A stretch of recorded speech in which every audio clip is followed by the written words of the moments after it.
Ez a Pápavárosi Televízió hírműsora, hétfőn, köszöntöm nézőinket. 2007 márciusában már volt egy tiltakozó rendezvény a vasúti szárnyvonalak bezárása ellen a pápai vasútállomáson.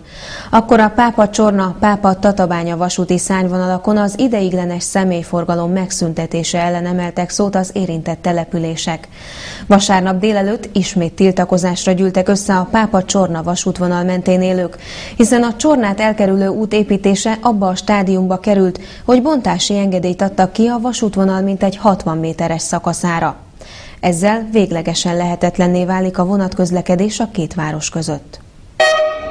Zsúfolásig tömve tiltakozókkal futott be a pápai vasútállomásra vasárnap 11 órakor a Csornáról érkező vasútmentő különvonat.